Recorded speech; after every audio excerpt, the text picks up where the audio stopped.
Hello everyone, welcome back to our YouTube channel Educational Hicks. So friends, कल हम लोगों ने लाइव क्लास में क्लास 9th की जो सोशल साइंस है उसके सिलेबस को इन डिटेल डिस्कस किया था। अब यहां पे हम लोग क्लास 9th का जो सोशल साइंस का जो हिस्ट्री सेक्शन है उसके सिलेबस को हम यहां पे इन डिटेल डिस्कस करेंगे, क्योंकि आज से हम लोग सोशल साइंस का जो हिस्ट्री पोर्शन है उसको स्टार्ट करने वाले हैं। तो इसको एक बार स्टार्ट करने से पहले मैं आपको एक बार फिर से रिवाइज करा देना चाहूंगा कि 9th क्लास का जो सोशल साइंस सब्जेक्ट है इसमें हमको क्या क्या पढ़ना है। सो इस बार जो सीबीएसई ने 2021 और 2022 के लिए course structure 9th class social science के लिए रिलीज किया है वो इस तरीके से है कि जो सोशल साइंस है वो टोटल 4 पार्ट में होगी। 4 पार्ट में इसका एक पार्ट होगा हिस्ट्री, और हिस्ट्री का एज सच जो टेक्स्ट बुक होगी उसका नाम हिस्ट्री नहीं होगा, उसका नाम होगा India and the contemporary world. अब यहां पे आप लोग एक चीज ध्यान दीजिए कि इंडिया एंड कंटेम्पोरेरी वर्ल्ड के सामने भी 1 लिखा है, कंटेम्पोरेरी इंडिया के सामने भी 1 लिखा है, और डेमोक्रेटिक पॉलिटिक्स के बारे में भी 1 लिखा है। इसका मतलब यह है फ्रेंड्स कि जो 9th और 10th ये दोनों क्लास है, इन दोनों क्लास में जो हिस्ट्री, सिविक्स और हम जो ज्योग्राफी पढ़ेंगे उसका फर्स्ट पार्ट हम क्लास 9th में पढ़ते हैं और सेकेंड पार्ट हम क्लास 10th में पढ़ेंगे। जब आप क्लास 10th में जाएंगे तो ये जो चैप्टर है, ये जो हिस्ट्री टेक्स्ट बुक है जिसका नाम India and contemporary world part 1 class 9th के लिए है, ये 10th क्लास में पार्ट 2 हो जाता है। इसी तरीके से कंटेम्पोरेरी इंडिया पार्ट 2 हो जाएगा और डेमोक्रेटिक पॉलिटिक्स भी पार्ट 2 हो जाएगी। तो सीबीएसई के अकॉर्डिंग इस बार भी हमेशा की तरह हमारे हिस्ट्री के 4 सेक्शन होंगे, जिसमें पहला होगा हिस्ट्री, सेकंड इज जियोग्राफी जिसका नाम होगा contemporary India part 1, third one is civics और इस सिविक्स का नाम होगा democratic politics part 1, and last one is economics. तो ये टोटल 4 सेक्शंस या 4 पार्ट होंगे किसके? सोशल साइंस के। किस क्लास में? क्लास 9th में। और यहां पे जो चारों पार्ट होंगे इन सब में से 20 मार्क्स के क्वेश्चन पूछे जाएंगे। तो टोटल मार्क्स कितने होंगे? 80, और इस 80 टोटल में 20 मार्क्स हिस्ट्री से, 20 ज्योग्राफी से, 20 सिविक्स से और 20 इकोनॉमिक्स से पूछे जाएंगे। तो इस तरीके का कोर्स स्ट्रक्चर सीबीएसई ने इस बार क्लास 9th के लिए इश्यू किया है। तो ये तो था एक ओवरऑल, हम लोगों ने देख लिया कि क्या है, कैसे हमें क्या क्या पढ़ना है। अब हम लोग स्पेसिफिकली हिस्ट्री पोर्शन को डिस्कस करेंगे। सो फ्रेंड्स, जो हिस्ट्री पोर्शन है इसमें हमने आपको कल बताया था कि टोटल 4 to 5 चैप्टर्स हमको पढ़ने हैं। टोटल कितने चैप्टर्स पढ़ने हैं? टोटल हमको 4 to 5 चैप्टर्स ही पढ़ने हैं। एक्चुअली में आपको पढ़ना 4 चैप्टर है, लेकिन जो सेक्शन 2 है वहां पे 2 चैप्टर्स हैं और उनमें से किसी एक चैप्टर को आपको पढ़ना है। तो टोटल हम लोग यहां 5 चैप्टर पढ़ेंगे और एक चैप्टर आप लोग के लिए ऑप्शनल होगा। वो एग्जाम में जब आप एग्जाम देने जाएंगे तो वहां पे 4 और 5 चैप्टर में से जो भी क्वेश्चंस पूछे जाएंगे वहां पे आपको और करके ऑप्शन प्रोवाइड किया जाएगा। तो चलो बेटा, हम लोग डिस्कस करते हैं हिस्ट्री का जो हमारा एक्चुअल कोर्स है उसको। सो कोर्स कंटेंट जो सीबीएसई के अकॉर्डिंग है, India and contemporary world part 1, या जिसको हम हिस्ट्री जैसे जानते हैं, वो इस तरीके से है। हिस्ट्री का जो पोर्शन है इसमें 2 सेक्शन होंगे, एक होगा सेक्शन 1 और एक होगा सेक्शन 2। सेक्शन 1 में, मैं फिर से रिपीट कर रहा हूं, सेक्शन 1 में 3 थीम्स या चैप्टर्स हैं। सेक्शन 1 में कितने थीम्स या चैप्टर्स हैं? सेक्शन 1 में टोटल 3 थीम्स या चैप्टर हैं। और यहां सबसे इंपॉर्टेंट चीज ये है कि ये तीनों चैप्टर, ऑल चैप्टर्स मींस जो 3 चैप्टर सेक्शन 1 में है वो क्या है? वो कंपलसरी हैं। तो यहां पे आप एक बात अपने दिमाग में ये रख लीजिएगा कि सेक्शन 1 में जो 3 चैप्टर हैं वो तीनों चैप्टर क्या हैं? कंपलसरी हैं। वहां पे आपको कोई ऑप्शन नहीं प्रोवाइड किया जाएगा। लेकिन वहीं जब आप सेक्शन 2 में जाएंगे तो वहां पे 2 चैप्टर्स हैं और दोनों चैप्टर्स में आपको ऑप्शन है। वहां पे 2 चैप्टर्स में से आपको कोई एक चैप्टर ही पढ़ना है। सो इसमें जो चैप्टर 1 है हिस्ट्री का वो है द फ्रेंच रिवॉल्यूशन। पहला चैप्टर क्या है? The French revolution. अब मैं यहां आपको यह भी बताना चाहूंगा कि जो फ्रेंच रिवॉल्यूशन है ये 9th के साथ साथ क्लास 10th में भी आपको पढ़ने को मिलेगा। ठीक है, तो इस चैप्टर को हम लोग इस तरीके से आज की लाइव क्लास में पढ़ेंगे कि ये हमको 10th तक याद रहे और किस तरीके से 10th से रिलेटेड है, उस एंगल को भी हम लोग आज के लाइव क्लास में ही, जो फ्रेंच रिवॉल्यूशन की लाइव क्लास होगी वहां पे हम लोग देखेंगे या डिस्कस करेंगे। तो जो फ्रेंच रिवॉल्यूशन है इसमें टोटल 6 टॉपिक्स हैं, जिसमें पहला टॉपिक होगा French society during late 18th century. देखो फ्रेंड्स, मैंने आपको कल बताया था, जो हमारी लाइव क्लास हुई थी वहां पे हमने आपको बताया था कि हिस्ट्री को अगर हमको समझना है तो उसके लिए हमको बैकग्राउंड को समझना पड़ेगा। अब ये जो फ्रेंच रिवॉल्यूशन हुआ, ये क्यों हुआ? क्योंकि जो फ्रांस की सोसाइटी थी वहां इक्वालिटी नहीं थी, ठीक। लेकिन इन सब चीजों को हम बाद में चैप्टर्स में डिस्कस करेंगे। जब हम लोग चैप्टर्स को डिस्कस करेंगे तो वहां पे देखेंगे। बस अभी हम आपको ऊपर ऊपर बता देते हैं कि हम यहां पढ़ेंगे क्या क्या। तो फर्स्ट चीज होगा the French society during late 18th century. Second होगा आउटब्रेक ऑफ रिवॉल्यूशन, कि रिवॉल्यूशन किस तरीके से, रिवॉल्यूशन की शुरुआत किस तरीके से होती है।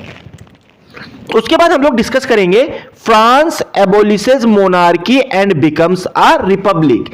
फ्रेंड्स, यहां पे हम लोग देखेंगे कि फ्रांस में जो मोनार्की थी, जो लुई 16 वहां के किंग थे, उनको किस तरीके से हटाया जाता है, मोनार्की को किस तरीके से खत्म किया जाता है और फ्रांस किस तरीके से एक रिपब्लिक कंट्री बन जाती है। उसके बाद जो फोर्थ टॉपिक होगा वो हम लोग देखेंगे did women have a revolution, क्या महिलाओं ने भी क्रांति की थी, क्या उन्होंने भी रिवॉल्यूशन में पार्ट लिया था। तो इन सब चीजों के बारे में हम लोग फोर्थ सेक्शन देखेंगे। फिफ्थ सेक्शन होगा एबोलिशन ऑफ स्लेवरी, जो गुलामी होती थी, जो स्लेव्स होते थे। आप लोग को पता होगा कि पहले के टाइम पे जो ह्यूमन बींग्स होते थे उनको स्लेव के जैसे बना दिया जाता था, उन्हें अपना गुलाम बना दिया जाता था और जो मन करता था वो कराया जाता था उनसे।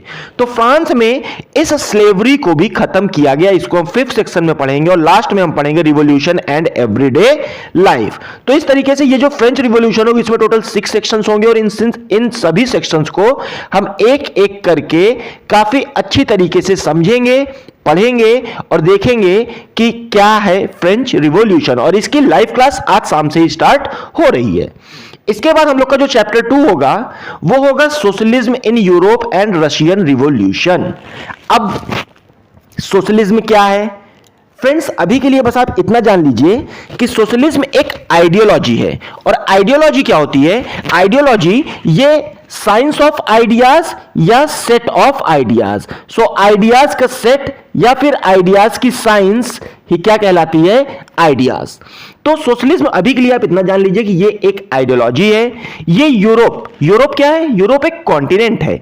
ये यूरोप में आता है और यूरोप में आने के बाद यूरोपियन एक कंट्री है जिसका नाम है रशिया, वहां पे एक क्रांति होती है जिसको हम कहते हैं रशियन रिवॉल्यूशन। और रशियन रिवॉल्यूशन से जो सोशलिज्म था ये रसिया में आ जाता है। तो ये जो चैप्टर होगा वो कहीं ना कहीं सोशलिज्म और रसिया के आसपास ही रिवॉल्व करेगा, उसी के आसपास ही घूमेगा। तो यहां पे फ्रेंड्स टोटल हम लोग 5 पॉइंट्स को डिस्कस करेंगे या 5 पार्ट्स में हम इस चैप्टर को देखेंगे, जिसमें पहला पार्ट होगा एज ऑफ सोशल चेंज।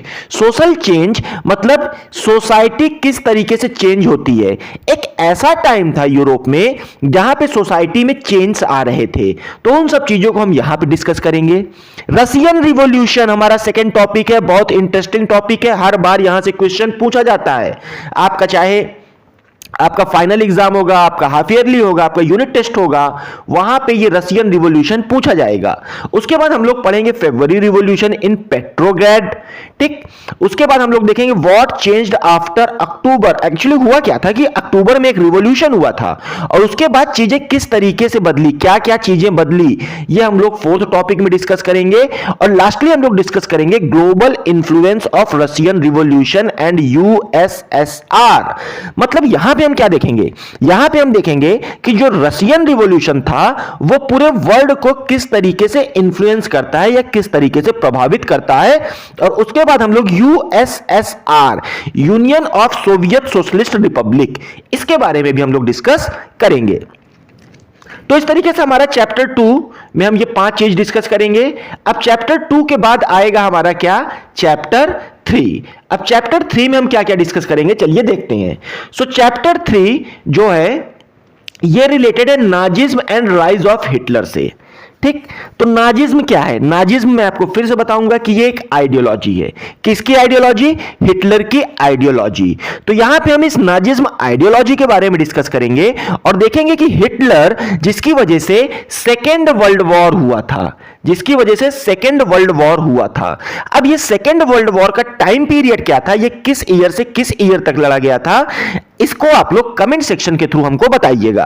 तो इसी हिटलर की वजह से सेकेंड वर्ल्ड वॉर होता है। तो इस चैप्टर में हम लोग इन्हीं सब चीजों को देखेंगे, जैसे नाजिज्म क्या है और हिटलर किस तरीके से राइज करता है, किस तरीके से उसको पावर मिलती है।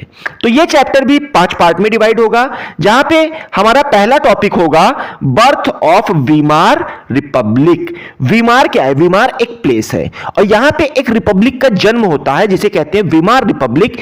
इसको ये किस तरीके से बर्थ लेती है, किस तरीके से ये जन्म लेती है, हम इसके बारे में सबसे पहले यहां पे डिस्कस करेंगे। फिर दूसरा टॉपिक होगा हिटलर्स राइज टू पावर, मतलब हिटलर को पावर किस तरीके से मिलती है। फिर हम लोग देखेंगे नाजी वर्ल्ड व्यू, मतलब जो नाजिज्म आइडियोलॉजी है और नाजिज्म को फॉलो करने वाले जो लोग हैं वो क्या कहलाते हैं? नाजी। ये जो नाजी लोग थे ये विश्व को किस तरीके से देखते थे, उनके हिसाब से वर्ल्ड किस तरीके से होना चाहिए था। तो ये सब चीज हम थर्ड टॉपिक में डिस्कस करेंगे। फोर्थ में हम youth in Nazi Germany. Nazi Germany मतलब हिटलर के टाइम का जर्मनी। यहां पे हम देखेंगे कि इस समय जो यूथ थे, जो नौजवान लोग थे, उनकी क्या पोजीशन थी, उनकी क्या कंडीशन थी। और लास्टली हम लोग देखेंगे ordinary people and crime against humanity. Friends, जब हम आपको ये चैप्टर पढ़ाएंगे तो वहां पे कई ऐसे क्राइम्स को हम आपको बताएंगे जो आप कभी इमेजिन भी नहीं कर सकते हैं। हिटलर ऐसे ऐसे क्राइम्स को, ऐसे ऐसे दंड को, ऐसी ऐसी सजा को लेके आता था जो ऑर्डिनरी पीपल के लिए बर्दाश्त करना, सामान्य पीपल लोगों के लिए सहन करना, उसको बर्दाश्त करना लगभग नामुमकिन होता था। उन सब चीजों को हम इस लास्ट टॉपिक में डिस्कस करेंगे। तो ये जो हमारा चैप्टर 3 है, इसमें हम इन 5 चीज के बारे में डिस्कस करेंगे। अब देखते हैं कि चैप्टर 4 और 5 में हमको क्या डिस्कस करना है।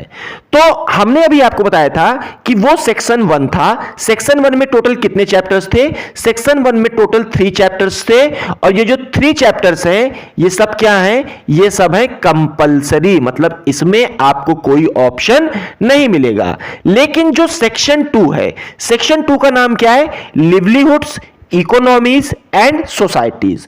तो इस सेक्शन 2 में 2 चैप्टर हैं। फर्स्ट है चैप्टर 4, सेकेंड है चैप्टर 5। चैप्टर 4 है फॉरेस्ट सोसाइटी एंड कोलोनियलिज्म, वही चैप्टर 5 है वो है pastoralist in the modern world. अब इन दोनों चैप्टर में आपको सिर्फ और सिर्फ एक चैप्टर पढ़ना है। जब भी आपके स्कूल्स में एग्जाम होंगे तो वहां पे इन दोनों चैप्टर्स में से क्वेश्चन पूछे जाएंगे और वहां पे इस तरीके से और करके आपको ऑप्शन दिया रहेगा। तो यहां पे एक ही चैप्टर आपको पढ़ना है, इसको याद रखिएगा।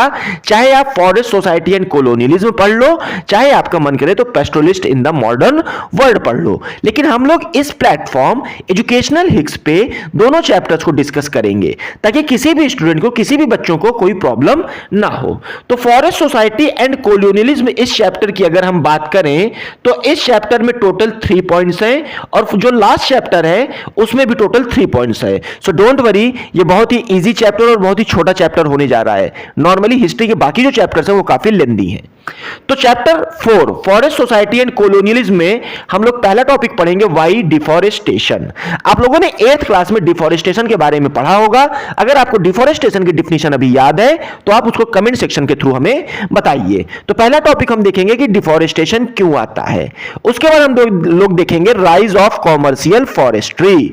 फॉरेस्ट जो थे अब उनका कॉमर्स के लिए यूज होता है और ये किस तरीके से राइज करता है इसको हम लोग सेकेंड टॉपिक में देखेंगे, जबकि हम लोग थर्ड टॉपिक में देखेंगे रिबेलियन इन द फॉरेस्ट। मतलब जो फॉरेस्ट था वहां पे रिबेलियन क्यों होता है, वहां पे विद्रोह क्यों होता है।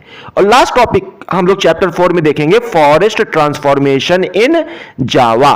जावा में, जावा क्या है? जावा एक आइलैंड है हमारे इंडिया के पास में ही, जहां इंडोनेशिया है। इसको हम आपको मैप में बताएंगे कभी। वहां पे एक आइलैंड पड़ता है जिसका नाम है जावा। तो लास्ट में हम देखेंगे कि फॉरेस्ट को जावा में किस तरीके से ट्रांसफॉर्म कर दिया जाता है या किस तरीके से बदल दिया जाता है। अब ये तो हो गया चैप्टर 4, अब ये है चैप्टर 5। तो मैंने पहले ही बता दिया है कि दोनों में क्या है, दोनों में रहेगा ऑप्शन। तो चैप्टर 5 क्या है, pastoralist in the modern world. तो यहां पे हम लोग देखेंगे pastoral nomads and their movement. ये पेस्टोरलिस्ट कौन होते हैं? फ्रेंड्स, आप लोगों ने देखा होगा मूवीज में कि लोगों का झुंड होता है, उनके साथ कैटल्स होते हैं, उनके साथ उनके जो पशु होते हैं वो उनको एक जगह से दूसरी जगह घुमाते रहते हैं। तो ऐसे ही लोगों को क्या कहा जाता है, पेस्टोरलिस्ट। तो ये चैप्टर पूरी तरीके से पेस्टोरल्स के ऊपर डिपेंड करेगा, जो अपने पशुओं के साथ एक जगह से दूसरी जगह घूमते रहते हैं। वहां पे हम इनके बारे में डिस्कस करेंगे। तो पहला टॉपिक होगा पेस्टोरल नोमैड्स, मतलब जो अपने पशुओं के साथ एक जगह से दूसरी जगह लगातार जाते रहते हैं या जो लगातार अपने प्लेस को बदलते रहते हैं। तो पहला होगा pastoral nomads and their movement. Second होगा colonial rule and pastoral life, मतलब जब जैसे हम लोग के ऊपर क्या था, हम लोग के ऊपर ब्रिटेन ने शासन किया, इंग्लैंड ने हमको गुलाम बनाया। इसी तरीके से ये जो कॉलोनीज थी, ये जो कंट्रीज थी, ये इन पेस्टोरल पीपल को भी अपना गुलाम बनाई थी, और वहां पे इनके जीवन किस तरीके से था उसको हम यहां से पार्ट 2 में डिस्कस करेंगे। और लास्ट में हम अफ्रीका के जो पेस्टोरलिज्म है उनके बारे में डिस्कस करेंगे। सो फ्रेंड्स, ये था हमारा जियोग्राफी का ये था हमारा हिस्ट्री का सिलेबस। ये जो सिलेबस है इसमें हमने आपको बताया कि टोटल 4 to 5 चैप्टर्स हमको पढ़ने हैं। ठीक, अब इसके बाद जो जियोग्राफी का होगा, इकोनॉमिक्स का होगा और जो सिविक्स का सिलेबस होगा वो भी आपको एक अलग से सेपरेट वीडियो के थ्रू उसकी भी इंफॉर्मेशन प्रोवाइड की जाएगी।